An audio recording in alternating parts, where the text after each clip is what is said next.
probably heard something like this before.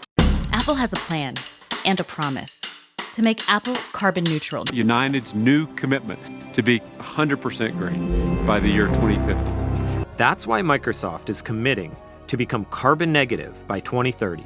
It sounds great, like real progress is happening. But if you pause for a second, you might start to wonder, wait, how does that actually work? A big part of the answer is something called carbon offsets. Offsets are a kind of trade. Instead of cutting their own emissions, companies pay for a project that reduces or removes carbon somewhere else. That might mean protecting a forest from being logged, planting trees, or maybe building a solar farm. In exchange, the company gets carbon credits. Basically a receipt saying we released carbon here, but we prevented the same amount over there. So it's even, right? Well, in theory, this could be a helpful tool. If a company emits a metric ton of carbon, but funds a project that actually prevents a metric ton of emissions elsewhere, it won't fix the climate, but at least it doesn't make it worse. But for that to work, a few big things have to be true. 1, the emissions reductions have to be real, not just promised. 2, they have to be additional, meaning the project wouldn't have just happened anyway without the company's money. And 3, the carbon has to stay out of the atmosphere for a long time, like centuries or even better millennia, not just a few years. And that's where things start to fall apart. A 2023 study looked at 27 forest protection projects and found that most didn't significantly reduce deforestation. And the few that did claimed way more credits than they actually earned. Some offsets are even flat out fake. In Brazil, several companies bought credits from forest protection projects that, according to local officials, never actually existed. Other times, the emissions are only delayed. A tree planted today might burn down in 10 years, or get cut down, or die from a drought, and then the carbon comes right back, but the credit is already used.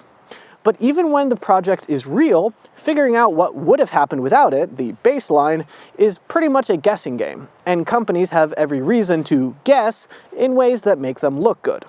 So even though offsets sound good in theory, in practice they don't often do what they claim. But here's the bigger issue. Even if an offset kind of works, companies often use them as an excuse to not change anything at all. They keep burning fossil fuels, they keep emitting, but on paper, they're carbon neutral. All because they bought enough credits to say they balanced it out. And that's not a climate solution. That's just marketing. A great example of all this is our very own Cornell University. Cornell has pledged to be carbon neutral by 2035. So to keep us updated on their progress, they publish a yearly inventory of their greenhouse gas emissions. How about we take a look at that data? Okay, so that's a lot of information. So let's try to simplify it a bit. These are the net carbon emissions, and that's the number Cornell wants you to pay the most attention to because it shows this nice downward trend. But if you add in total emissions, the story shifts a little. There's still this big drop early on, but after that, not much changes, aside from this little dip right around 2020, but who knows how that happened. So what's causing the difference here? It makes a lot more sense when you add a third piece of data, offsets. Now it becomes clear that since around 2010, right when the total emissions start leveling off, Cornell has been relying more and more on carbon offsets each year. But here's the tricky part. We don't really know what kind of offsets these are. Are they projects Cornell is running themselves, or are they just buying credits off the market? That makes a huge difference when it comes to how effective they actually are. Unfortunately, when I tried to find out, Cornell's campus sustainability website just said, "Information coming soon." How helpful. So where does that leave us?